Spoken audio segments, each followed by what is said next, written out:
1941 সালের 26 আগস্ট লাহোরে ইসলামিয়া পার্কে জামায়াতে ইসলামে হিন্দ প্রতিষ্ঠা করেন মাওলানা আবুল আলা মওদুদী।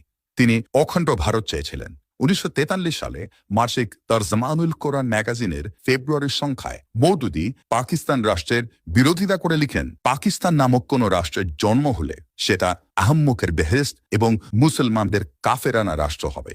1947 সালে ভারতীয় উপমহাদেশ ভাগ হলে কাফেরানা রাষ্ট্র পাকিস্তানের লাহোরে চলে যান মওদুদী এবং ঘোষণা করেন পাকিস্তান হল খোদাদাদ বা আল্লাহর দান। ভারতের পাঠানকোট থেকে প্রকাশিত তার আগের বইগুলো যখন পাকিস্তানে ছাপা হয় তখন জিন্নাহ, পাকিস্তান, মুসলিম লীগ সম্পর্কে যেসব সমালোচনা ছিল সেগুলো ছেঁকে থাকে। এরপর যখন পাকিস্তান ভেঙে বাংলাদেশ হতে চাইল তখন এদেশে থেকে সে তার বিরোধিতা করলেন জামায়াত ইসলামীর আমির গোলাম আজম। অর্থাৎ জামাত এমন একটি দল যারা সেই দেশটিতেই কার্যক্রম চালাচ্ছে যে দেশটির অস্তিত্বই তারা চায়নি।